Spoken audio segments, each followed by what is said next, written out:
정면을 치고 들어오는 거예요, 이단이. 그러면 이 4개 중에 우리가 어디가 약하겠어요? 한번 따라해 보십니다. 전통적 신앙, 지적 신앙, 체험적 신앙, 윤리적 신앙. 이 4개 중에 어디가 약하겠어요? 우리가? 지적인 게 약해. 그러니까 신천지는 이게 뭐냐면 성경을 자기들 나름대로 알려주고 대단한 것을 안 것처럼. 그래서 우리 교회에 신천지 사람들이 와서 찌라시라 그러는 걸 좋은 말로 뭐라? 전단지를 나눠주는데 뭐라고 얘기하냐면 교회 목사하고 우리 평신도하고 성경 갖고 한번 붙어보자, 이렇게 얘기하는 거예요. 우리 교회가 과천에 종교 빌딩이라는 데 있어요. 종교 빌딩 들어보셨어요? 옛날에 과천 개발할 때 종교단체는 다 우리 빌딩에다 모아놨어요. 그래서 제가 갔을 때 2층은 순복음이고 3층은 통일교고 4층이 우리 교회하고 여호와 증인이 마주보고 있어요. 그래서 들어가는 문은 같고 왼쪽으로 들어가면 여호와 증인이고 왕국회관이고 오른쪽으로 들어가면 우리 교회예요. 이걸 잘못 들어가는 사람들이 많아요. 그러면 그 사람들이 다 알아봐요. 왜냐하면 여호와 증인은 전부 늘 하얀색, 아이들부터 해서 하얀색 와이셔츠에다 넥타이 하고 오거든요. 이 여호와 증인도 마찬가지예요. 지식에 대한 자신감이 엄청나요. 지적인 자신감이. 그래서 이렇게 저랑 올라갈 때 파수대 전도 갔다 오는 왕국회관 할머니를 만나면 그 할머니가 저에게 뭐라고 얘기하냐면 뭐 좀 알고 가르쳐? 그래요. 그래서 제가 여기 교회 목사예요. 그러면 목사인 줄 알고 말하는겨. 뭐 성경은 좀 알아? 연세 많으신 할머니들에서 조금 안다고 겸손하게 이렇게 하면, 아니 그렇게 아는 거 말고 창세기부터 요한계시록까지 좀 알고 가르쳐? 모르면 와, 우리가 가르쳐줄게, 이렇게 얘기하는 것이에요. 그러니까 뭐에 대한 부족이 우리 속에 한국 기독교 역사 속에서 어떤 점이 우리가 참 부족했냐면 전통과 체험, 이 2개는 우리가 가지고 있는데 의외로 성경을 이해하고 기독교 신앙을 설명하고 하는 데 대해서 우리가 너무 약한 거예요. 그러니까 이단은 어디에서 꼽히냐면 거기서 꼽힌 것이에요. 거기서. 그래서 요즘에는 우리가 드는 반성이 뭐냐면, 야, 성경을 배워야 되겠다. 이해해야 되겠다. 기독교는 이제까지 어떤 전통이 있냐면 이해하는 것보다는 무조건 믿는 것이 믿음이다, 이렇게 얘기하는 전통이 굉장히 강했어요. 그래서 뭘 이해하려고 그러고 알려고 하고, 이런 사람들에 대해서 조금 믿음 없는 듯이 뭘 자꾸 물어보냐고 이렇게 한 것이에요. 우리 교회에 오연실 집사님이라고 있어요. 이분이 서편제에 나왔던 연극하는 사람이에요. 서편제라는 영화에 출연한 김명곤 사단 극단 아리랑의 멤버예요. 이분이 궁금한 게 너무 많아요. 그래서 우리 과천의 중신교회라는 교회에 신앙이 없는 분인데 나도 예수를 한번 믿어봐야 되겠다고 해서 그 교회에 등록하고 새 식구반에 들어가서, 새 식구반이니까 당연히 모르는 걸 가르쳐줄 줄 알고 모르는 걸 계속 질문한 거예요. 계속 질문했더니 결과적으로는 어떻게 됐냐면 저 사람 이상하다. 그래서 쫓겨났어요. 그 쫓겨난 이유 중에 하나가 이분이 연극하는 사람이라 생활한복을 너무 좋아해요. 근데 이분에게 있어서 제일 아름다운 색은 회색이래요. 그래서 회색 생활한복을 늘 입고 가서 계속 질문을 했더니 그 교회에서 아무래도 저 사람이 이상하다 해가지고 자기를 조금 이렇게 배척해서 자기 쫓겨나서 다시는 교회 안 나간다고. 그리고 우리 교회 8년인가 쉬었다가 온 거예요. 또 질문을 계속해요. 질문하면 뭐라고 제가 얘기하냐면, 집사님, 지금 그 질문 너무 중요한 질문인데 이렇게 짧게 대답할 수가 없다고. 그러니까 나랑 같이 수련회를 가자고. 근데 집사님이랑 나랑 둘이서만 수련회 가면 보기가 안 좋으니까, 그분 여자거든요. 그러니까 우리 교회의 광고에서 같이 갈 사람들 가자고 해서 1박 2일짜리 수련회를 가서 이불 껴놓고 맞동산 풀어놓고 엎드려 다 엎드리고 눕자고. 그러니까 이제 밤새 얘기하라고. 질문 있으면 밤새 얘기하라고. 밤새 물어봐요. 다 대답해주고 모른다 그리고. 그리고 이제 내려와. 그러고 나면 또 지난 다음에 또 질문하는 거예요. 목사님, 성령 충만을 받으면 어떻게 돼요? 성령을 경험한 사람하고 아닌 사람하고는 어떤 차이가 있어요? 뭐 이런 걸 물어봐요. 그러면 또 제가, 집사님, 그 질문은 너무 좋은 질문인데 제가 이렇게 짧게 답할 수가 없어요. 그거는 10번 정도 성경 공부를 하면서 답을 해야 되겠어요. 그래서 또 주보에 광고 내는 거예요. 성령 충만한 삶, 성경 공부 10주. 그래서 그 집사님이랑 같이 다른 분들이랑 해서 10주 동안 그 질문에 대해 대답하는 게 같이. 그런 걸 몇 번 했더니 요새 말이 없어졌어요. 더 질문이 없냐? 질문 안 해. 또 질문하면 10주를 공부하거나 수련회를 가야지. 왜 질문 안 하니까 요새 궁금한 게 별로 없대. 그 대신에 우리 교회의 교회학교 선생님으로, 부장 선생님으로 너무너무 신앙생활을 재밌게 하고 있어요. 그런 교회가 잘 없는 거예요. 왜 그 궁금하다는데 대답을 안 해줘요? 한 명만 더 얘기할게요. 김우식. 우리 교회 새 식구예요. 삼성전자 연구원으로 귀국해서 미국 있다가. 이 양반은 대학에 다닐 때 내비게이터 선교회에서 공부를 한 사람이에요. 내비게이터 성경 공부하는데요. 성경 공부를 열심히 하는 대학 선교회에서는 지성적인 신앙을 가졌었단 말이에요. 그리고 대학을 졸업해가지고 일반 교회를 갔더니 전혀 지적인 면이라는 건 요만큼도 없고 늘 얘기가 무조건 믿어라. 왜 자꾸 물어보냐?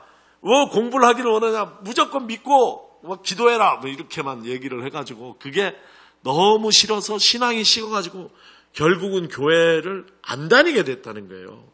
그런데 미국에 가서 유학을 하며 지내는데 자기 집 앞에, 샌디에고 자기 집 앞에 한인교회가 생겼대요. 그 한인교회가 너무 궁금해서, 한국 같은 교회 생겼다고 안 가보지만 미국인데 한인교회가 생기니까 궁금해서 그 교회에 갔다가 그 교회에 붙어있는 표에 자기가 이 전류에 감전된 듯한 그런 느낌을 갖고 다시 신앙생활을 시작했다는 것이에요. 그 교회 표가 뭐였냐면 질문하는 그리스도인이에요. 질문하는 그리스도인. 와, 가슴이 뻥 뚫리는 것 같다는 거예요. 그래서 그 담임 목사님 만나가지고, 아니, 이 교회는 질문해도 되는 데냐고. 그러니까 질문을 환영한다. 우리는 질문하도록 질문해야지 된다. 이렇게 해서 자기가 이런 욕구들이 충족이 돼가지고, 그래서 거기서 질문하고 신앙을 키우다가 우리 교회 추천받아가지고 우리 교회로 오신 분이에요. 이런 분들이 지적인 것, 이런 것들이 충족되지 아니하고 계속 체험적 신앙만 가면 그런 분들이 신천지로 빠지기 쉬워요. 신천지에 간 분들이, 제가 어릴 때 가르쳤던 친구도 신천지에 들어갔는데 그 여러 가지 이유가 있지만 그 중에 하나가 교회가 채워주지 못하는 것이 있는데 그 중에 하나가 지적인 면이에요. 그래서 저는 이 사경회가 참 귀하다는 생각이 드는 것이, 말씀을 지성적이고 이성적으로 우리가 머리로 가지고 말씀을 이해하는 시간이에요. 이 시간이. 그래서 제가 간증도 많고 체험도 많고 이야기할 수 있는 거 많지만 그런 이야기를 하는 것이 아니라 정말 하나님의 말씀을, 특별히 이번에는 제가 주제를 목사님께서 잡으시니 허물고 세우라는 이것에 따라서 제가 복음과 교회, 이 두 가지 주제를 여러분에게 말씀을 드릴 거예요. 그럴 때에 한번 이해하도록 노력을 하고, 또 이렇게 복음이 이렇게 이해되니 우리가 얼마나 기쁜지, 또 그것이 우리 신앙생활에 얼마나 도움이 되는지 이렇게 좀 체험해 볼 수 있으면 좋겠고, 그런 시간이에요. 그래서 옛날 부흥회 같이 그렇게는 안 하고 말씀을 잘 풀어서 제가 여기에 초대받았고 제가 여기서 3일간 머물면서 제 목표는 우리 화평교회 사랑하는 성도들에게 복음을 잘 이해할 수 있도록 설명하고 그 복음을 따라 사는 그리스도인의 삶이 어떤 삶인지 잘 설명하고 교회는 어때야 되는지를 잘 설명하는 것. 그래서 그것이 이해되게 하고 그것이 여러분들의 신앙의 어떤 토대가 될 수 있도록 그렇게 특별히 시간을 내서 우리가 같이 말씀에 한번 집중해보자. 이런 뜻, 그런 취지로 제가 왔습니다. 그렇게 하면 되겠습니까? 허락을 해주시니 고맙습니다. 오늘 주제는 복음이에요. 복음. 성경도 조금 이따 우리 읽을 건데 먼저 성경 말씀 읽기 전에 제가 여러분에게 질문을 하겠는데 여러분은 이렇게 하십시다. 복음을 누가 여러분에게 복음이 무엇입니까? 복음을 나에게 설명해 주십시오. 교회에서 복음을 이야기하던데 복음이 뭐가 복음입니까? 내게 복음을 좀 들려주십시오. 설명해 주십시오. 이렇게 묻는다면 어떻게 대답하시겠어요? 한번 마음으로 생각해 보세요. 그래도 이 평일 월요일 저녁에 사경에 참석하신 여러분들은 그래도 복음을 영접하고 신앙의 수준을 이 정도 가지고 지금 와 계시다 이렇게 생각하는데 복음이 무엇입니까?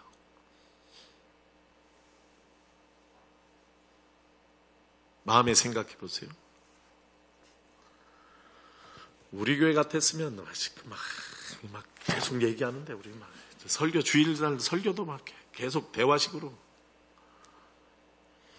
우리 교인들은 말하는 걸 엄청 좋아해요. 나 혼자 얘기하면 막 자기들 입술도 막 엄청 움직여 막 얘기하고 싶어. 그래서 설교 끝나고 335 말씀 모임이라는 걸로 모여가지고 그냥 그 자리에서 조를 짜줘서 3명에서 5명 335에서 말씀 듣고 깨달은 게 뭔지 어떻게 적용할지 얘기하라고 30분 하라 그러면 30분이 아니라 3시간 정도씩 얘기를 해요. 얘기하는 걸 엄청 좋아해요. 말씀 얘기하는 걸 엄청 좋아해요. 그래서 제가 맨날 어제도 그랬어요. 먼저 가 집에. 집사님들 에어컨 꼭 끄고 가세요.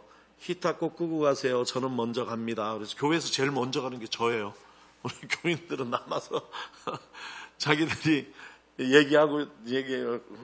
엄청 얘기하는 것을 너무너무 좋아해요.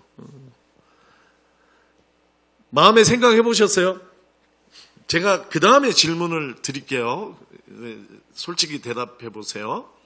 지금 마음에 내가 복음을 설명하는 언어로 이렇게 자기 마음에서 설명했을 때 복음을 설명하는 데 있어서 하나님 자를 넣어서 설명했다. 내가 복음을 설명하는 데 있어서 그 복음에 하나님이 들어갔다 하는 분이 있으면 한번 손 들어보세요. 예, 하나님. 예. 와, 그지. 예.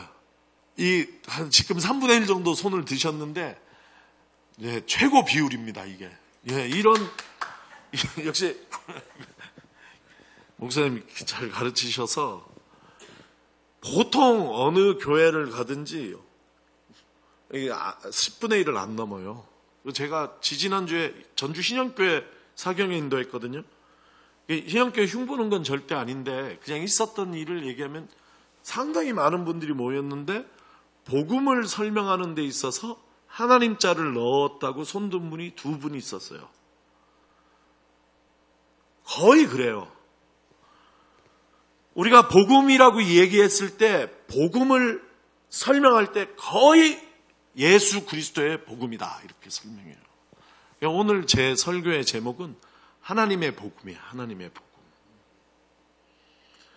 성경은 마가복음 1장 14절과 15절이에요. 우리 같이 찾아 읽어봐요.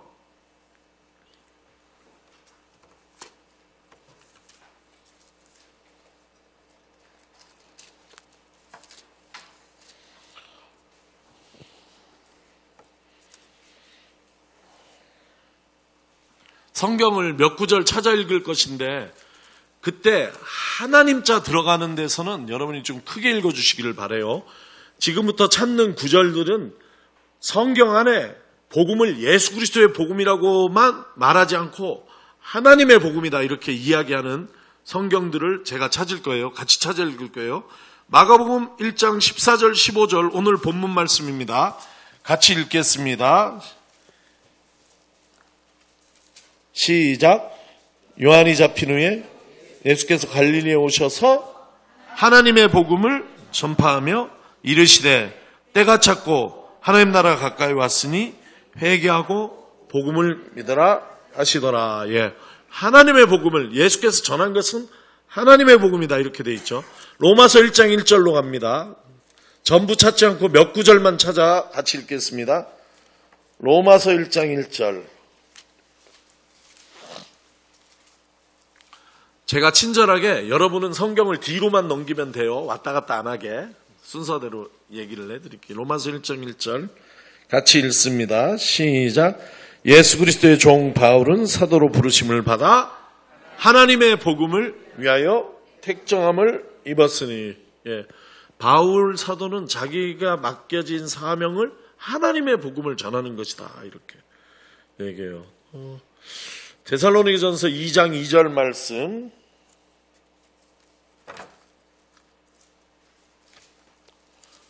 데살로니가전서 2장 2절.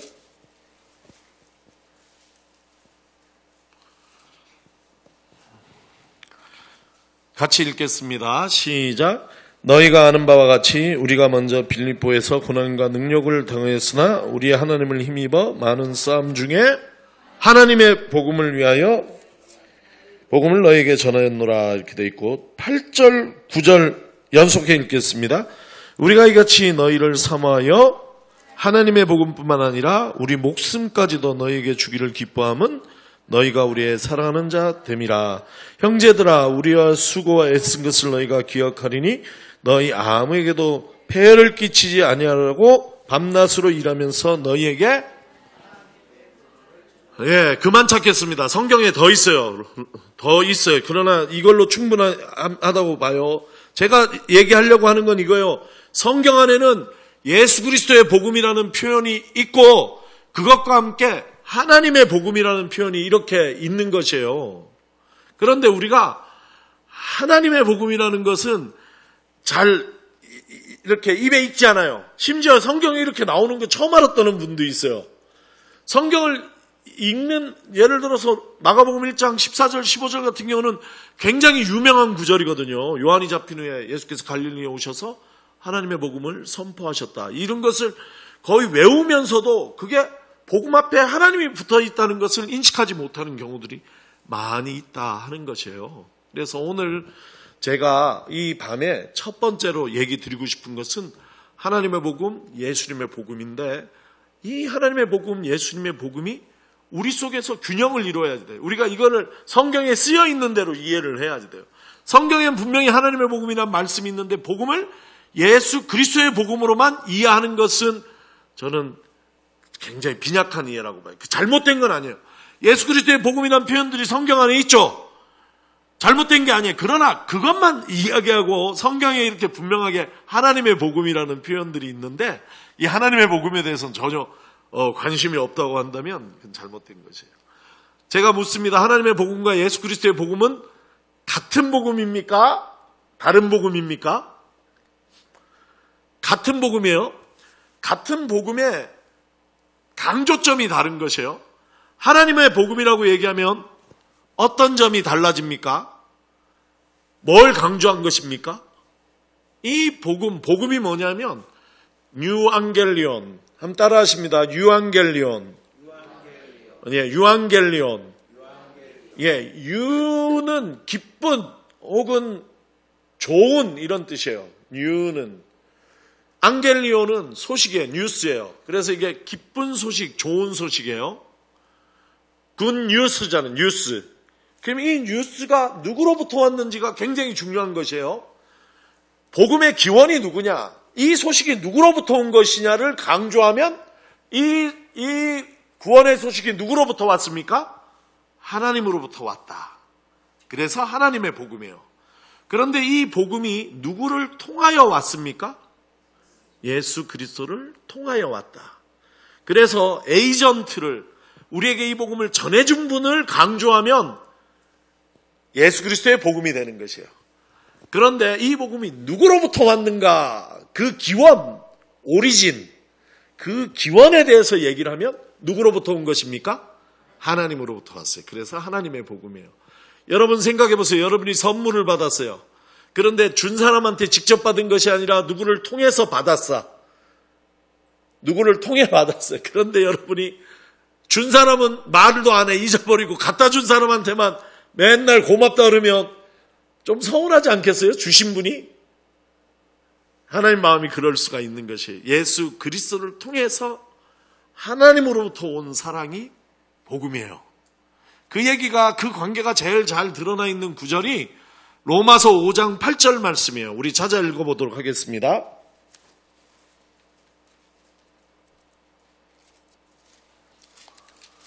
로마서 5장 8절 말씀.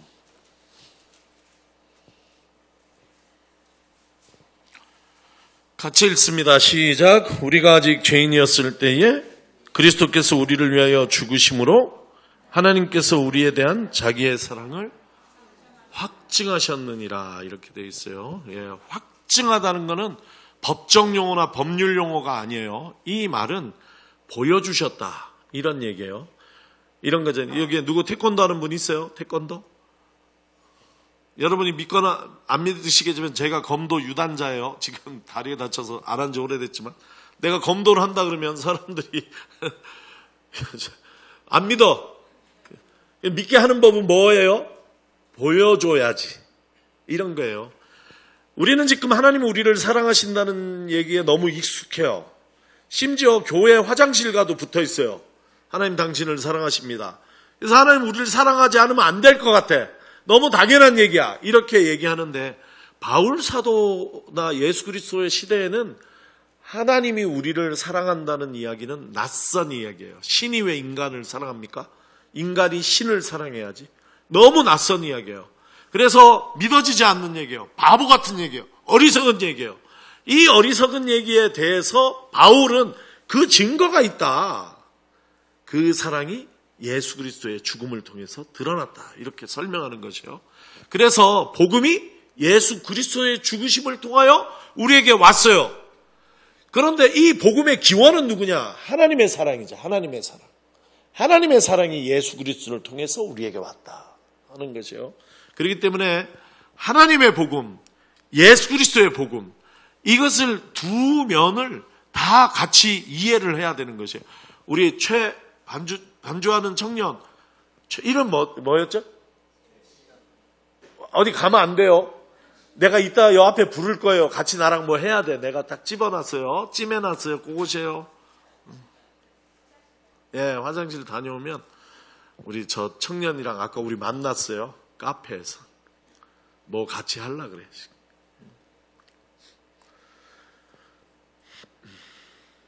하나님의 복음, 예수 그리스도의 복음.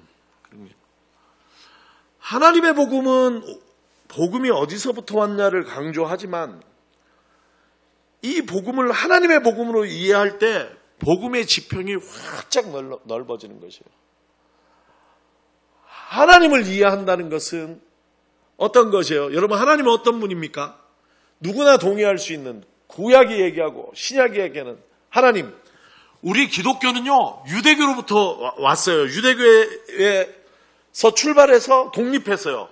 그 독립한 얘기가 요한복음 9장 22절에 나와요. 예수를 그리스도로 고백하는 사람들을 회당에서 쫓아내기로 결의했다는 얘기가 나와요. 요한복음 9장 22절에. 그와 함께 유대인들 중에서 예수를 그리스도로 고백한 사람들이 쫓겨났어요. 그 사람들이 그리스도인이라고 불린 거고 그것이 기독교의 기원이 되는 것이에요. 그러니까 우리는 유대교의 신앙을 이어받은 면이 있어요. 그러나 유대교의 율법을 이어받거나 유대교의 어떤 이런 걸 이어받은 게 아니라 유대교로부터 우리가 이어받은 신앙의 우리 기독교 신앙, 신약에 큰 기둥이 있는데 그게 하나님 신앙이에요. 유대인들은 예수 그리스도는 안 믿잖아요. 그러니까 예수 그리스도 신앙을 유대교인들한테 물려받은 게 아니에요. 우리가 유대인들에게 물려받은 것, 유대인들과 공유하고 있는 것은 무엇이냐면 하나님 신앙이에요. 하나님 어떤 분이시냐? 첫 번째 대답이 뭡니까? 하나님 어떤 분이십니까? 창조주. 감사해요. 누가 대답하셨어요? 창조주. 박수 쳐드립니다. 고맙습니다. 네.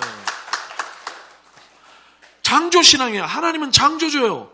두 번째가 하나님은 한 분 하나님이시다. 유일신앙이에요. 이 두 가지를 유대교로부터 우리가 물려받은 것이에요. 이것이 우리 신앙의 딱 기초가 되고 그 위에 예수 그리스도의 이야기가 펼쳐지는 것이거든요. 하나님은 창조주시다. 이렇게 우리가 고백하는 거죠. 성경의 처음이 그렇게 시작해요. 태초에 하나님께서 하늘과 땅을 창조하셨다. 하나님의 복음을 이야기할 때는 우리가 이 복음을 어떤 지평에서 이해하는 것이냐면 창조신앙의 지평에서 이야기하는 것이 창조신앙이에요. 복음이 어디까지 넓어지냐면 창조신앙까지 넓어지는 것이. 그런데 복음을 예수 그리스도의 복음이다 이렇게 이해할 때는 구원신앙이거든요. 대속신앙이에요. 그리스도 예수께서 피 흘려 죽으심으로 나를 구원하셨다 이것이에요. 근데 이게 더 작은 얘기예요. 더 큰 얘기는 뭐냐면 창조주 하나님께서 내게 복음을 보내주셨다 이것이. 그래서 이 둘을 균형 있게 이해해야 되는데 그 얘기를 하려면 우리 반주자 청년이 와야 되는데 나랑 이제 연극을 같이 해야지 돼요. 아니면 장 집사님, 예, 장 집사님 맞으시죠? 예, 커피 너무 맛있었어요. 요 좀 와주세요 앞에. 청년이 없어서. 예, 괜찮아요. 저 넥타이도 안 하고 왔어요. 저랑 여기 오셔서 이 복음을 설명하기 위해서 간단하게 연극을 해야 되는데 저 청년이랑 하려고 그랬는데 어떻게 알고 화장실 가버렸네. 저도 나이 얼마 안 돼요. 예, 그러시죠? 예, 그러면 좋습니다. 우리 둘이 하나님의 복음이 무엇인지를 여러분에게 연극으로 오랫동안 기억에 남으라고 즉석으로 둘이서 한번 해보겠습니다. 박수 안 쳐주십니까? 이 드라마에는 이 하나님의 복음 드라마거든요. 여기는 등장인물이 둘이에요. 하나는 하나님이고 하나는 아담이에요. 뭐를 하시겠습니까? 아유 감사해라. 나는 어쩔 수 없이 하나님을 하네요. 그죠? 네. 그러니까 아담하고 하나님이에요. 복음을 어디까지 거슬러 올라가서 이해를 해야 되면 창조 때, 창조 신앙으로 거슬러 올라가서 하나님께서 세상을 만드실 때에 아담을 아주 특별하게 만드셨어요. 인간을. 그래서 어떻게 만드셨냐면 하나님의 형상대로 만드셨다. 이렇게 얘기해요. 하나님의 형상으로 존귀하게 만드셨다. 이런 뜻이에요. 그리고 인간만 하나님의 형상으로 만든 이유가 어디 있겠습니까? 하나님께서 인간에게 사명을 주셨어요. 무슨 사명을 주셨습니까? 모든 생명을 다스리라. 하나님의 창조 세계를 다스리라. 이런 사명을 주셨어요. 이게 성경 찾을 필요 없을 것 같아요. 화평교회에서 많이 들으셨을 것 같아요. 그죠? 창세기 1장. 이때 하나님하고 아담의 관계는 어땠을까요? 좋았죠. 그냥 좋았을까요? 엄청 좋았다. 좀 표현 좀 해보세요. 엄청 좋았습니다. 아니 나한테 엄청 좋은 거 표현을 좀 해보시라고. 엄청 좋았습니다. 아니 이게 아담이 하나님이 그렇지 뭐 바짝 붙든지. 오늘 처음 뵀는데. 아니 그러니까 별로 안 좋은 표정이세요 어떻게? 아니 남자랑 이렇게 해줄 수 없었죠. 남자가 아니라 하나님이라니까요. 예, 알겠습니다. 너무 좋습니다. 예, 그렇지. 이렇게 딱 붙어 있는 게요. 이때는.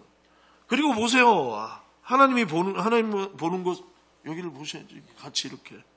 그렇죠. 하나님하고 아담이 시선이 같아.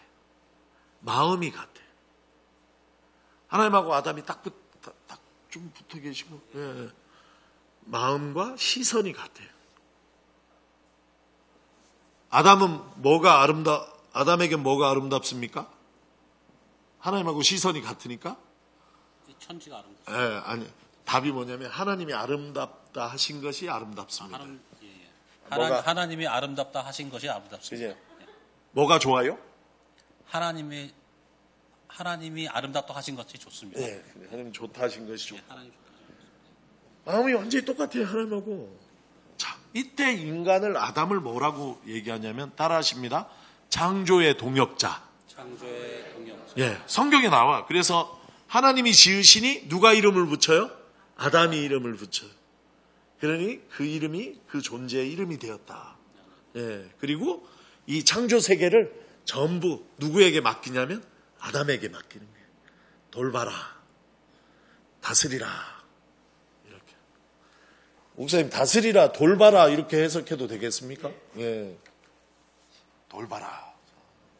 근데 이 아담이 식객에서 하나님을 떠나게 돼, 타락하게 돼요. 그 사건이 3장의 선악과 사건이잖아요. 이 선악과 사건은 선악과 먹어서 문제가 아니에요. 선악과 안에 뭐가 들어있는 게 아니에요. 선악과 먹기 전에 인간의 마음이 벌써 하나님으로부터 멀어졌어요. 하나님하고 시선이 같지가 않아. 마음이 같지가 않아요. 하나님이 먹으면 죽는다고 했는데 아담이 그 선악과를 보니 어떻게 보지? 보암직도 하고 탐스럽기도 하다. 벌써 선악과 먹기 전에 일이 난 거예요. 그래서 인간이 하나님을 떠나요. 조금 떨어지셔 이제는. 이거 우리 최시연 청년은 살았다. 미안해, 여기 못 기다리고 딴 분 나왔어요. 이 아담은 뭐 하는 줄 아세요? 그 얘기가 3장 23절에 나와요. 이 창세기 3장 23절 찾아보겠어요. 이 성경 해석은 이영재 목사님 성경 해석이에요. 제가 그걸 기반으로 해서 연극을 만든 거예요. 이게 우리 둘이 하는 연극을. 창세기 3장 23절.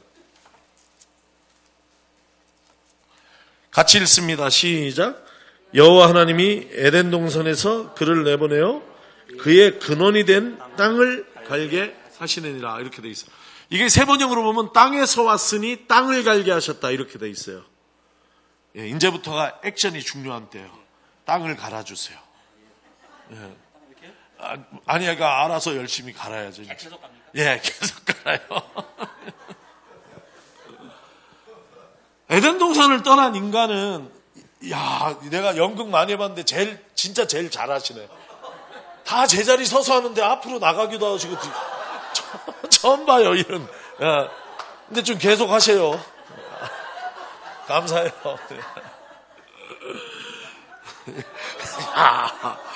아유, 진짜 힘차게 일하시네. 이제 좀 쉬셔도 되겠어요. 이제 잠깐 새참 드시고 하세요. 근데 보세요.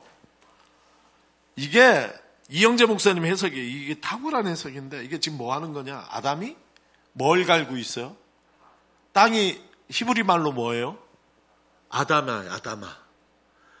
왜 최초의 인간의 이름이 아담이냐면 흙에서 와서 아담이에요. 그러니까 다른 말로 하면 지금 아담이 뭘 갈고 있는 거예요? 아담을 갈고 있는 거예요. 아담이 아담을 경작하고 있어요. 하나님을 떠난 인간인 뭘 하고 있냐면 그 모습을 제일 상징적으로 보여주는 게 3장 23절에 아담이 아담을 경작하고 있어요. 한 번만 조금 더 보여주세요. 열심히 일하잖아요, 지금. 열심히 경작하고 있어요. 이 하나님 떠나서. 근데 질문이 뭐냐면 지금 이 노동이, 땀 흘린 노동이 하나님이 얘기하시는 이 창조 세계를 돌봐라 하신 하나님 주신 사명, 창조의 동역자로서의 일이냐? 그래서 이렇게 지금 열심히 일하고 있는 것이냐? 이마에 땀이 나도록 열심히 일하고 열심히 경작하잖아요. 누구를 위해서 하고 있어요?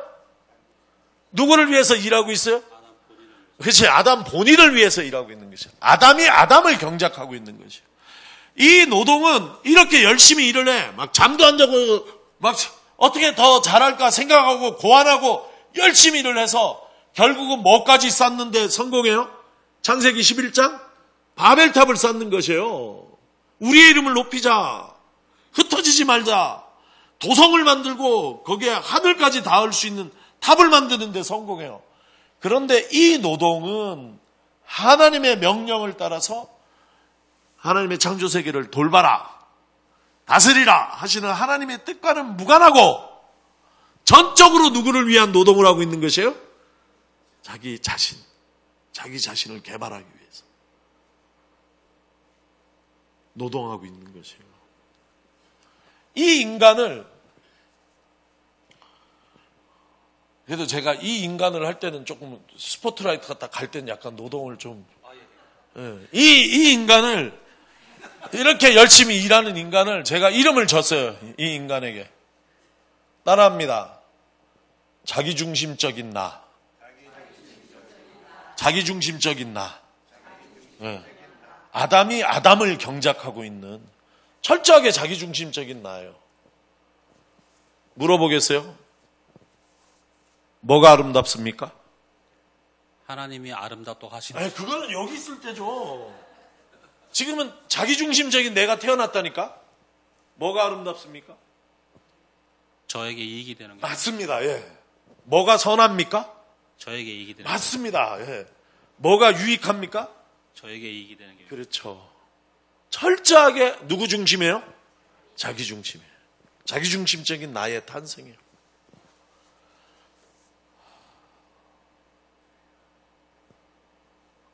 이게 우리의 우리. 우리가 얼마나 자기 중심적인지 몰라요. 신앙생활을 열심히 하는 것 같은데도 그 안에 아직 뭐가 남아있냐면 자기 중심성이 남아있는 게. 왜 교회 나옵니까? 그래서 나한테 유익이 되라고. 꼭 그렇게 대답해야 됩니까? 아니요, 그렇진 않아요. 좋아서 나옵니다. 유익이 돼서 나옵니다. 아니, 우리 연극을 하는 거니까. 연극의 아담으로서 대답하시는 게 자기중심적인 나인 아담으로서. 왜 기도합니까? 자기중심적인 나를 위해 기도하는 경우가 많아요. 그걸 꺾은 분이 예수 그리스도이시죠. 이 잔을 내게서 지나가게 하소서. 그러나 내 뜻대로 마시고 아버지의 뜻대로 하옵소서. 그러나 우리 보통은 철저하게 자기중심적이에요. 깜짝 놀라요, 제가. 우리 아버지 교회에 여름 되면 예배 시간을 막 옮겨요. 해가 늦게 졌다 빨리 졌다 하니까 예배 시간 옮겨요. 근데 싸움이 났어요. 8시에 드리자는 쪽하고 7시 반에 드리자는 쪽이 싸움이 났어. 나는 대단히 무슨 깊은 뜻이 있는 줄 알았어요. 보는 드라마가 달랐어요. 말은 엄청 딴 얘기를 하더라고. 나중에 보니까 결국은 뭐냐면 보는 드라마가 다른 거예요. 인간 속에 이런 자기중심성이 있는 거예요. 타락한 인간은 나는 자기중심적인 나의 탄생이다. 이 인간을, 이 아담을 하나님께서 포기하지 아니하시고 이 아담을 하나님이 사랑하셨다 하는 것을 따라하십니다. 하나님의 하나님의 의라고 얘기를 하는 것이에요.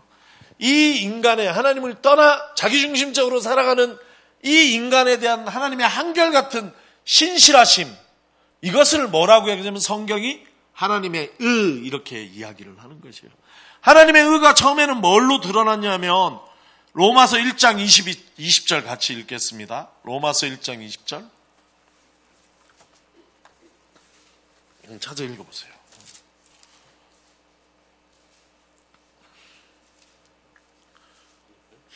예, 읽어주세요. 창세로부터 그의 보이지 아니하는 것들 곧 그의 영원하신 능력과 신성이 그가 만드신 만물에 분명히 보여 알려졌나니 그러므로 그들이 핑계하지 못할지니라. 예, 이걸 따라합니다. 자연법. 예, 만물 안에 하나님의 신성과 능력이 들어있어서 하나님께서 이 만물 안에 하나님을 숨겨놓으셨어요. 그래서 하나님을 모를 수가 없다. 그래서 이 자연법을 통해서 이 아담이 하나님께 돌아오기를 하나님께서 기대하셨다는 얘기예요. 그런데 아담이 돌아왔냐 하면 안 돌아와. 뭐 하고 있어요? 그렇지. 계속 경작하고 있잖아요. 그냥 바빠. 안 돌아와요.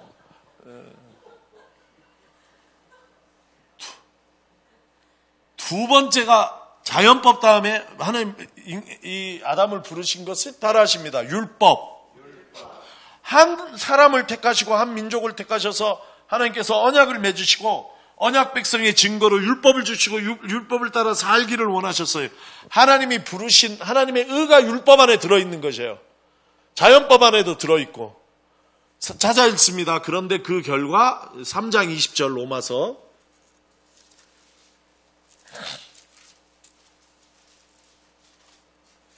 3장 20절 읽습니다. 시작. 그러므로 율법의 행위로 그의 앞에 의롭다 하심을 얻을 육체가 없나니 율법으로는 죄를 깨달음이니라. 예, 아멘. 그러니까 율법으로 불렀는데 안 돌아와. 그러나 율법도 하나님의 의예요. 그리고 나타난 것이 예수 그리스도의 복음이에요. 예수 그리스도의 복음. 그러니까 예수 그리스도를 통하여 드러난 하나님의 의를 복음이라고 하는 것이에요. 따라합니다. 예수 그리스도를 통하여 드러난 하나님의 의. 예, 그게 뭐라고요? 복음이에요. 율법도 하나님의 의예요. 율법 안에 하나님의 의가 드러나 있어요. 그러나 복음은 못 되는 것이에요. 율법이. 자연법 안에 이 세상의 만물의 원리 안에 과학 안에 인간의 이성 안에 역사 안에 하나님의 의가 드러나 있어요. 그러나 또 복음은 되지 못하는 것이에요. 복음은 누구를 통해 드러난 하나님의 의냐? 예수 그리스도를 통해서 드러난 하나님의 의예요. 그래서 이렇게 부르시는 거예요. 이 길을 마련해 주신 거예요. 예수 그리스도를 통해서. 이걸 다시 제가 기회가 되면 예수 그리스도의 복음을 다시 설명해 드릴게요. 그러나 이 하나님의 의 안에서 이해를 해야 되는 것이에요. 하나님의 복음 안에서. 인간이 예수 그리스도의 복음을 통해서 하나님이 바라신 건 뭐냐면 인간이 어떻게 하는 거예요? 다시 하나님께 돌아가는 거죠.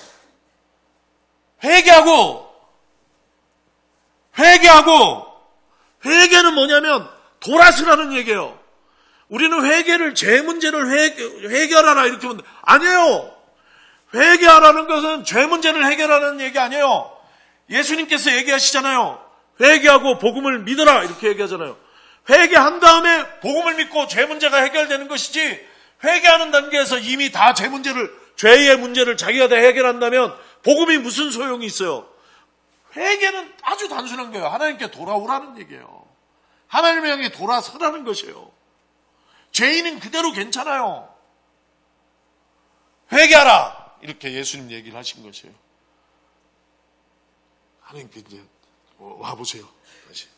예, 아까보다 훨씬 친해졌네. 그리고 어떻게 돼요? 뭐가 회복돼요? 시선이 회복돼요. 회복이 됐죠. 엄청 친. 이 자리로 회복하기 위해서 뭐가 필요한 거냐면 예수 그리스도의 복음이 필요한 것이에요. 그런데 교회가 잘못 가르치는 두 가지가 있어요. 하나는 다시 저기 가보세요. 너무 힘들진 않으시죠? 지금이라도 바꿔드릴까? 괜찮아요. 예. 교회가 우리가 잘못 가르치고 잘못 이해하는 복음에 관한 두 가지가 있는데 하나는 뭐냐면 이 하나님의 복음, 이 창조신앙의 지평에서 예수 그리스도의 복음을 이해하지 아니하고 이것만 똑 띄어서 이해하는 거야. 그리스도 예수께서 나를 위해 죽었다. 이렇게, 그죠? 예수께서 내 죄를 위해서 십자가에 달려 죽으심으로 내 죄를 흰눈같이 깨끗게 하셨다. 이렇게 얘기해요. 그래서 어떤 일이 일어나요? 보통 이게 복음에 대한 이해가 짧을 때는 예수 그리스도의 복음을 영접하면 어떤 일이 일어나요? 죽어서 천당 간다. 죽어서 천당 간다. 죽어서 천당 간다. 그러므로 이렇게 얘기하는 게, 그러므로 구원의 확신을 가지고 사십시오. 구원 받았습니다. 할렐루야. 이렇게 얘기한다고. 그래서 구원의 확신을 가지고 사시기 바라고, 천국 가는 그날까지 목적이 어디 있어요? 죽는 날에 있어요. 천국 가는 그날까지 성결하게, 다시는 죄 짓지 말고, 때묻히지 말고. 그러려면 어떻게 해야 돼요? 세상 끊고. 세상, 이제 천국 가야 되잖아요. 성결하게 우리를 지키면서 어떻게 해야 돼? 우리 아버지한테 미안해. 우리 아버지 맨날, 나 어릴 때 맨날 그런 설교했는데. 예수 믿은 사람이 어떻게 세상과 벗할 수 있습니까? 세상과 벗하면 다시 때묻고 더러워집니다. 그러므로 세상을 완전히 끊고 오직 성결하게 하나님 앞에 가는 그날까지 자기를 지키시기 바랍니다. 그러므로 제가 권면하는데, 동창회 나가지 말고, 동문회 나가지 말고, 반상회 나가지 말고, 조기축구 나가지 말고, 동네 어떤 모임도 나가지 말고, 오직 월요일에도 교회, 화요일에도 교회, 수요일에도 교회, 목요일에도 교회, 금요일에도 교회, 토요일 교회, 주일 교회, 교회 왔다 집에 갈 때 잠깐 집에 다녀오겠습니다. 이렇게 하고 가고, 늘 교회에서 성결하게 살아가시기를 바랍니다. 이렇게 얘기하는 것이 복음에 대한 잘못된 이해예요. 이게. 그래서 세상의 창조의 동역자라는 개념도 없고, 하나님이 창조주시라는 개념도 없고, 이 세상에 하나님의 창조의 하나님의 작품이라는 이런 개념도 없고, 죄 많은 이 세상은 내 집안이네, 이렇게. 그런 찬송 모르시죠? 나는 이 세상에 정들 수 없어라, 이렇게 하는 찬송이 있어요. 아유, 내가 희년교회 가서 이 설교를 준비했는데 그날 성가대 찬양이 이 찬양인 거 있죠. 너무 안 맞아가지고 내가 딴 설교했어요. 못하겠더라고. 어떻게 그걸 합창을 성가대 막 하는 거예요. 그렇게 해서. 이런 걸 뭐라고 하냐면 영지주의라고 얘기해요. 영지주의는 신앙에 뭐가 없는, 창조신앙이 없는 것이에요. 왜 창조신앙이 없었지? 너무 고난을 당하다 보니까, 너무 시련을 당하다 보니까 어떤 생각을 하냐면, 이 세상, 하나님이 이런 세상을 만들었을 리가 없다. 하나님은 우리의 영혼을 창조하셨을 뿐이다. 이 세상은 누가 만들었냐? 열등한 신이, 악한 신이 실수로 만든 세상이다. 이 세상 따위는 우리가 신경 쓸 게 전혀 없다. 이렇게 믿고 우리 오직 영혼의 구원, 이게 영지주의예요. 이단이에요, 이단. 그런데 어떻게 된 일인지 오늘날 한국교회 교회 담론 안에서는 영지주의적인 신앙이 오히려 더 순수한 신앙이고 경건한 신앙인 듯이 그렇게 생각하는 사람들이 너무 많아서 안타까워요. 이게 1번 잘못된 게 1번. 2번 잘못된 게 뭐냐? 여기서 회개했다. 그러면 한번 회개를 몸으로 표현해 보세요. 아까 몸으로. 일단 경작을 하다가 자기중심적인, 너무 힘들어 하신다, 그죠? 하다가 예수 그리스도의 복음을 영접했어. 그러면 어떻게 하시겠어요? 아까 했잖아요. 아까 다시 와야지.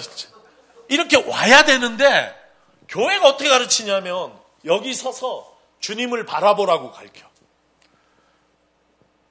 주만 바라볼지라. 올 생각은 없어. 자기중심적인 그 자리를 떠날 생각은 없어.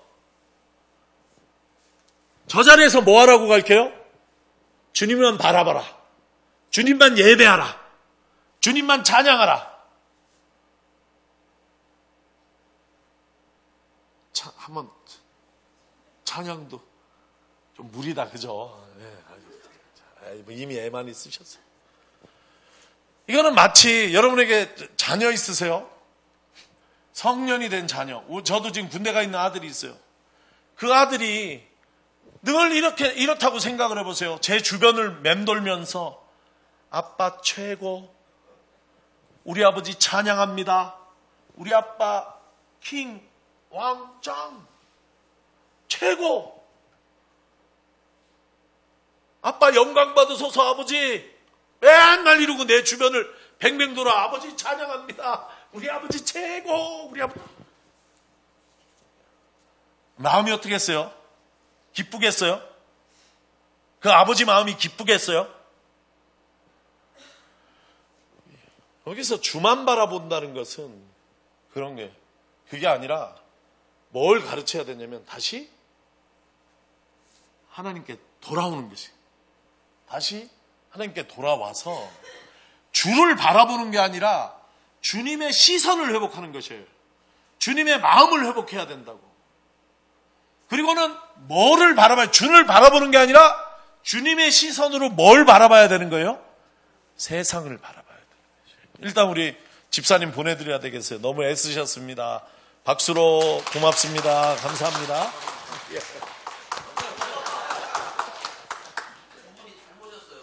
아, 진짜요? 네, 원래 하나님의 형상으로 만들었다 그러죠.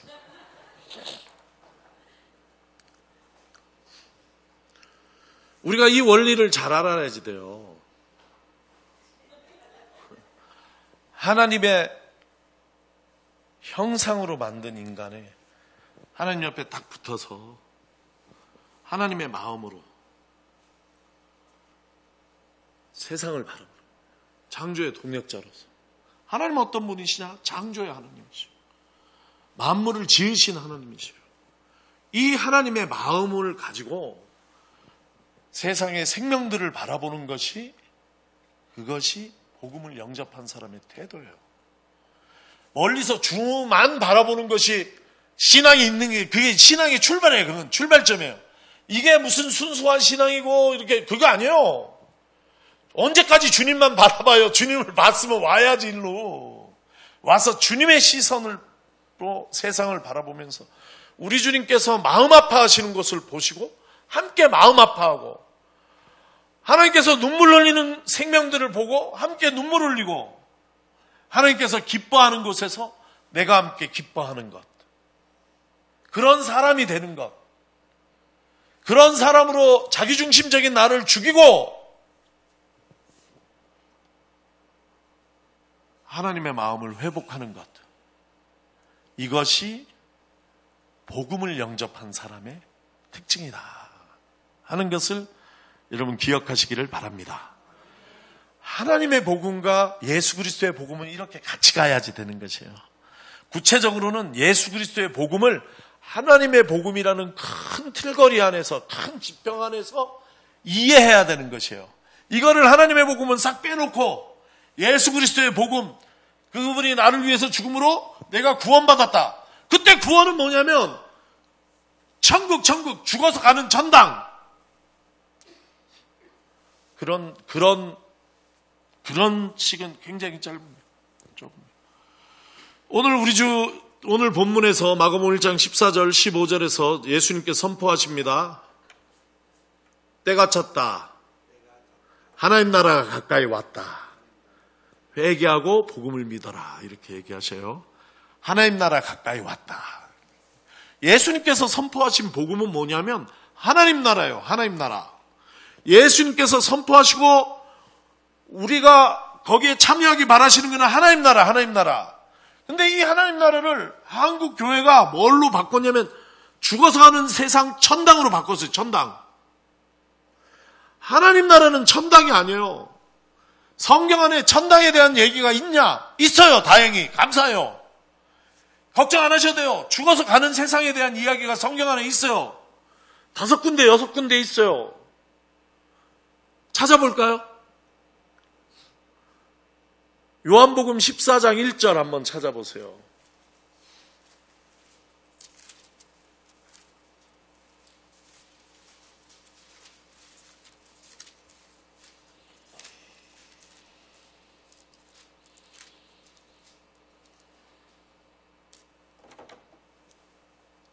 누가 읽어주세요. 같이 읽습니다. 시작.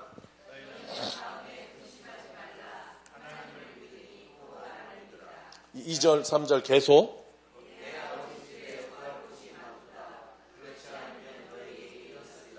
따라하십니다. 내 아버지의 집.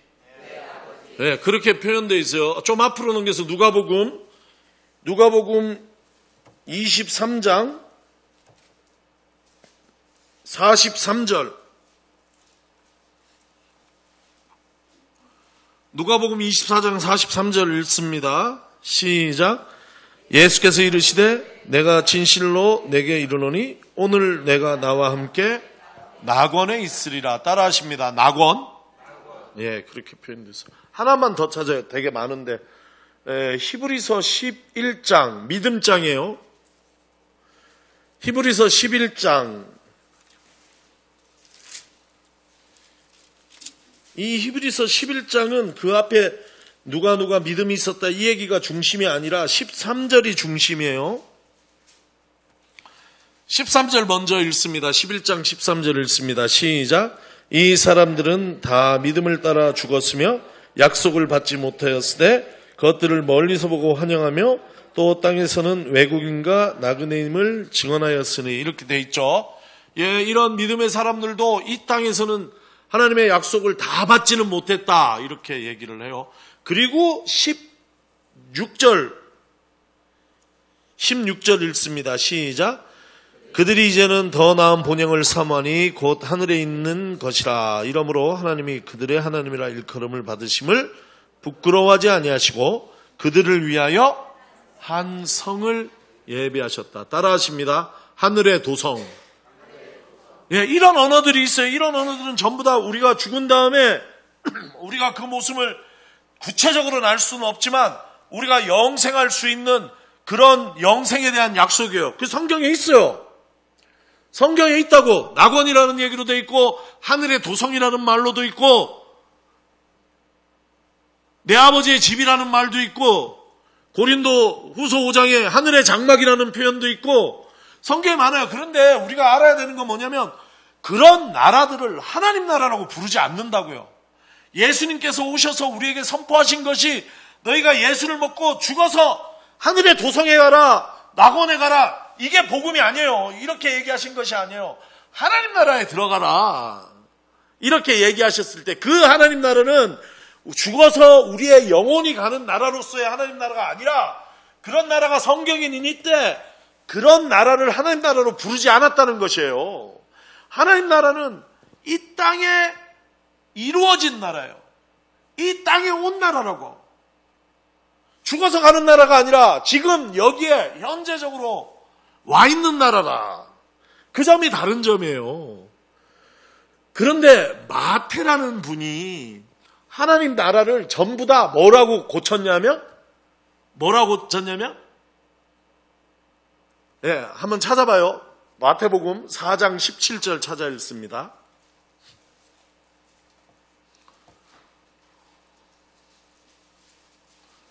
마태복음 4장 17절 읽어주세요. 시작.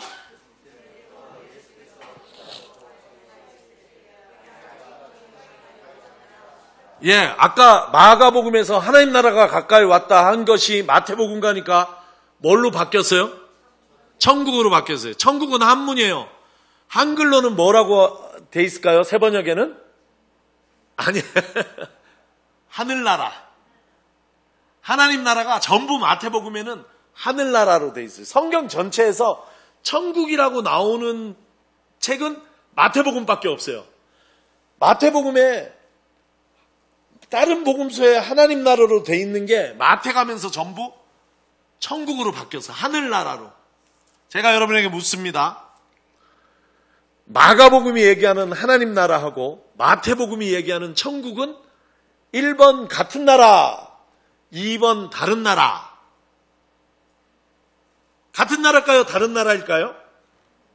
같은 나라예요. 같은 나라에 대해서 마가복음은 하나님 나라라 그랬는데 마태복음은 그걸 전부 하늘나라라고 바꿨어요. 왜 바꿨을까요? 그 나라가 하늘에 있기 때문에 하늘나라라고 바꾼 걸까요? 예수님께서 하나님 나라가 가까이 왔다, 하늘나라가 가까이 왔다 할 때는 하늘에 있는 그 나라가 가까이 왔다는 얘기일까요?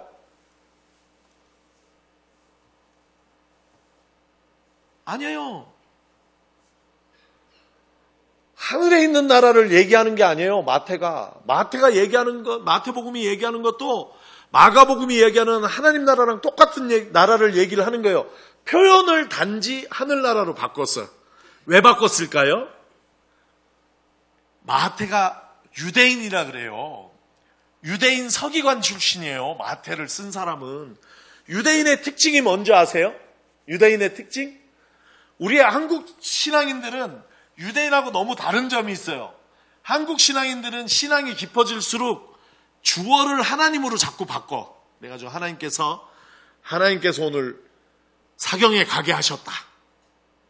이렇게 얘기하시고, 하나님께서, 어떤 분은 하나님께서 오늘은 저녁은 집에서 먹으라 그랬다. 밖에서 먹으라 그랬다. 누구랑 먹으라 그랬다. 누구를 만나라 그랬다. 하나님이 하셨다. 다 하나님을 주어로 바꾸는 걸 신앙이 좋은 그런 표현이라고 생각을 해요. 유대인들은 하나님을 우리가 입에 올리는 것을 경망스럽고 신성모독이라고 생각해요. 하나님 이렇게 하면 안 돼요. 그렇게 얘기하는 것 자체가 인간이 그렇게 할 수 없다는 거예요. 하나님을 어떻게 입에 올리냐. 안 돼요. 유대인들에게 있어서. 그래서 제가 구약을 배운 선생님이 마빈 스윈이라는 선생님이에요. 연세대학에 왔었어요. 얼마 전에. 연세대학에 초청해서 언더우드 스칼라로 와서 한국에 1년 동안 가르쳤어요. 마빈 스윈이 선생님 유대인이에요. 그분에게 페이퍼 낼 때 하나님을 영어로 어떻게 씁니까? 하나님을 영어로 G-O-D 그렇게 쓰면 안 돼요. 빨간색 짝대기 짝짝 쳐요. 건방지다고. 어떻게 쓰냐면 G 짝대기 D 이렇게 써야 돼요. 그런 글자 없어요. G 짝대기 D 이렇게 써야지 돼요. G-O-D라고 똑바로 쓰면 다 짝대기 F. 일부러 틀리게 써야 돼요. 우리 생각에는 하나님의 이름을 그렇게 틀리게 쓰는 것이야말로 신성모독 아니에요? 유대인들은 안 그래요. 하나님을 하나님이라고 부르는 것 자체가 신성모독이에요. 그래서 G 짝대기 D. 그 마음이 마태 마음이에요. 마가는 헬라적인 사람이에요. 그러니까 하나님을 부르는데 전혀 꺼리낌이 없어요. 하나님 나라 이렇게. 마태가 그걸 들을 때는 너무 거슬리는 거예요. 이걸 이렇게 하나님 나라라고 어떻게 하나님 하지? 그래서 하나님을 전부 하늘로 바꿨어요. 따라합니다. 왕고거법.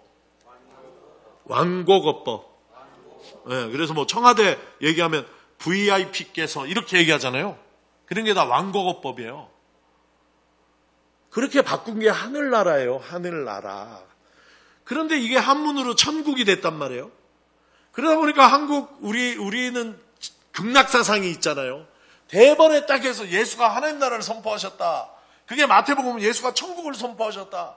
마치 죽으면 우리의 영혼이 올라가는 영혼 구원을 위해서 예수께서 이 땅에 오셨다. 이렇게 이해하는 거예요. 완전히 틀린 이해라는 거예요.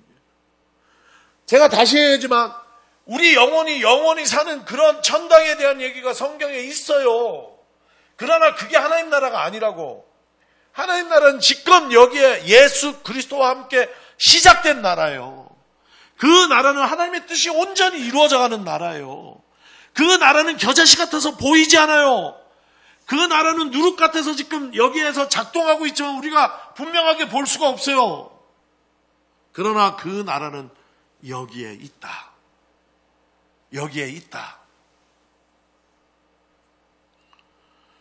이 이야기를 창조신앙의 맥락, 지평, 제가 우리 집사님하고 연극한 이 지평 속에서 하나님 나라를 이해할 수 있는 것이에요. 온전히 내가 예수 그리스도를 이 복음을 받고 하나님 앞에 딱 붙어서 하나님의 창조의 동역자로 내 삶 속에 온전히 하나님의 뜻이 이루어지게. 뭐가 죽고? 자기중심적인 내가 죽고. 뭐를 죽이면서? 자기중심적인 나를 죽여가면서 내 삶에 누구의 뜻이, 내 뜻이 아니라 하나님의 뜻이 이루어져 갈 때 내 위에 하나님 나라가 이루어져 가는 것이에요. 이 나라는 이미 와 있어요. 누구를 통해서? 예수 그리스도를 통해서. 그분의 겟세마네 동산의 기도가 하나님 나라의 시작이에요. 내 뜻대로 마시고 아버지의 뜻대로 하옵소서. 우리가 이 점을, 복음을 이해하면서 이 점을 잘 이해를 해야지 된다 하는 것이요. 그래서 따라하십니다. 자기중심적인 나를 죽이고 자기중심적인 나를 죽이고. 이게 참 중요한 얘기예요. 자기중심적인 내가 죽고 내가 하나님의 창조의 동역자로 하나님의 딱 붙어있는 하나님의 시선을 회복한 사람으로 거듭날 때 난 하나님 나라의 주인이다. 내 위에 하나님 나라가 이루어졌다. 작은 교회 목사니까 불편한 게 있어요. 제가 작은 교회 목사인데 박사를 하면 박사를 해도 성경을 막 똑바로 가르쳐도 작은 교회 목사라 그러면은 그 말을 잘 안 믿어주는 경향이 있어요. 엄청 서운해요. 막 사경에도 이렇게 가면은 시차례 같은 데서 하면 꼭 내가 마음에 들어서 부른 게 아니라 누군가가 나를 추천해서 부르고 거기 있는 목사가 20명이라면 한 명이 저 좋아해서 불렀을 수가 있어. 나머지 19명은 내가 갔는데 큰 대형교회 목사도 아니고 과천에서 삼각교회 목사다 그러면은 벌써 표정이 달라지고 말해도 잘 믿어주지도 않고 듣지도 않고 숙소도 이상한 숙소 갖다 주고 감기 들고 그러다 나중에 붕에 끝나면 사경이 끝나면 와서 사과하고 막 잘못했다 그러고 몰라봤다 그러고 막 그래요. 하나님 나라는 여기에 이루어져 있다 지금. 예수 그리스도와 함께 이 땅에 시작됐다. 이 하나님의 나라를 위해서 예수 그리스도를 통해서 우리를 부르신 하나님께 딱 붙어 하나님의 뜻이 이루어지도록 하나님은 우리를 부르셨다. 이게 하나님의 복음이다. 이런 얘기를 해도 내가 얘기하면 콧방귀도 안 껴요 사람들이. 근데 큰 교회 목사들이 얘기하면 저기에 뭐가 있는가 보다. 저 복음이 선포되어 막 사람들이 구름대같이 모이나 보다. 그래가지고 막 얘기 귀교회로 듣는다니까요. 다행인 것이 요즘에 저만이 아니라 제법 큰 교회 목사님들이 현재적 하나님 나라 선포해요. 예를 들어서 동수원교회, 우리 교단의 동수원교회 제일 큰 교회 중에 하나인데 거기에 김상현 목사 같은 경우도 하나님 나라 서로 사랑하고 이웃 사랑하고 하나님 사랑하면 우리 안에 하나님 나라가 이루어진다. 사랑하면 하나님 나라가 이루어진다. 요한일서 4장 12절 말씀이죠. 우리가 서로 사랑하면 우리 안에 하나님이 계시고 하나님의 사랑이 우리 안에서 완성됩니다. 이런 말씀 붙들고 교회가 서로 사랑하자는 운동을 막 하고 있어요. 예장 통합측 목사님 중에 김의식 목사님 있어요. 치유하는 교회, 화곡동에 치유하는 교회 담임 목사님이에요. 교인도 많아요. 거기도 한 5,000명 정도 되는데 그분도 얘기하는 거에 따라합니다. 치유받고 용서하고 사랑하면 하나님 나라가 내게 이루어진다. 그분 얘기해. 그분 철저하게 이런 게 현재적 하나님 나라예요. 하나님 나라가 이 땅에 있는데 와 있는데 어떻게 살아야 되나? 치유받고 용서하고 사랑하면 하나님 나라가 이루어진다. 이렇게 얘기를 하는 것이에요. 요즘에 젊은 목사님들한테 제일 인기 있는 목사가 안타깝게도 이영재 목사님도 아니고 우진성 목사도 아니에요. 요즘 젊은 목사님들이 구름대처럼 끌고 다니는 최고 인기 있는 목사님은 김형국 목사님이에요. 김형국. 나들목교회라는 교회예요. 나들목교회. 그 목사님이 주장하는 게 하나님 나라의 현재성이에요. 하나님 나라에 여기 와 있다. 목회가 바뀌어야 된다. 신앙생활이 바뀌어야 된다.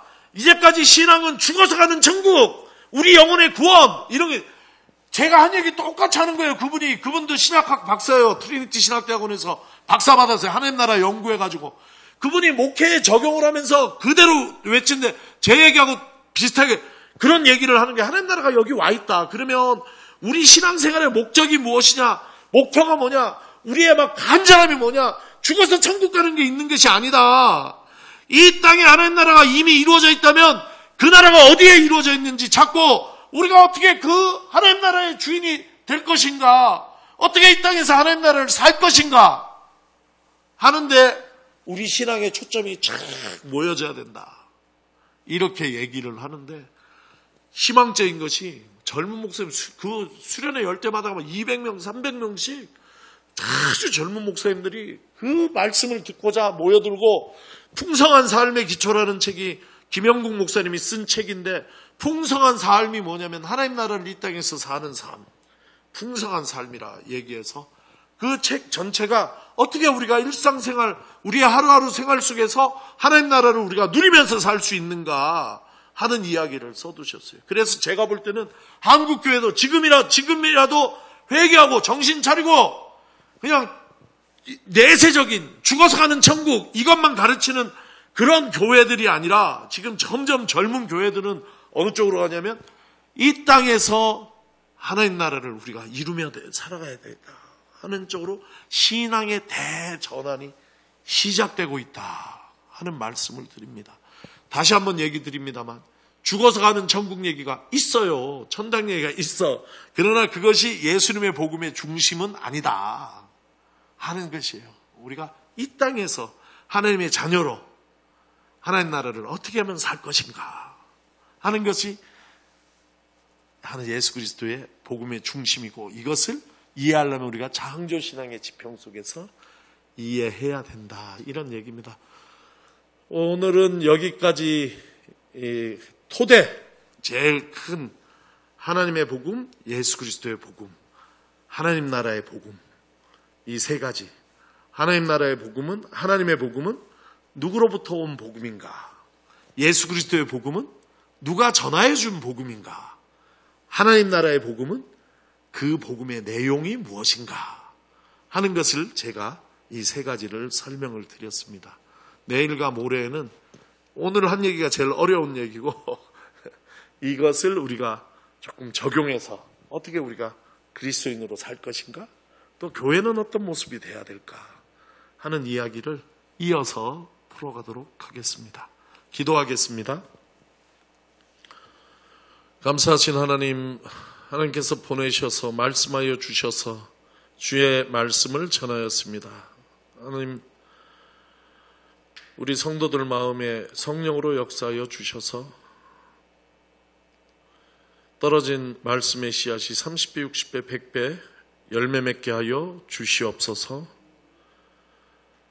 예수님 이름으로 간절히 기도드립니다. 아멘.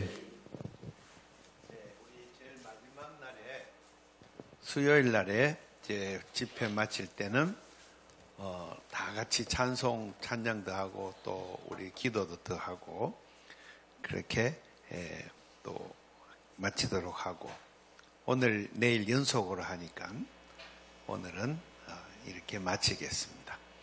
우리 성도 여러분들이 마음에 깊이 묵상하고 생각하면서 오늘 밤에도 신앙의 성장이 있기를 바랍니다. 주기도문으로서 오늘 집회를 마치겠습니다. 하늘에 계신 우리 아버지, 아버지 이름을 거룩하게 하시며 아버지 나라가 오게 하시며 아버지의 뜻이 하늘에서와 같이 땅에서도 이루어지게 하소서. 오늘 우리에게 일용할 양식을 주시고 우리가 우리에게 잘못한 사람을 용서하여 준 것 같이 우리의 죄를 용서하여 주시고 우리를 시험에 빠지지 않게 하시고 악에서 구하소서. 나라와 권능과 영광이 영원히 아버지의 것입니다. 아멘. 나는 하나님을 예배하는 예배자입니다. 내가 서 있는 곳 어디서나 하나님을 예배합니다. 나는 하나님을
하나, 둘, 셋. 마이크 테스팅. 하나님을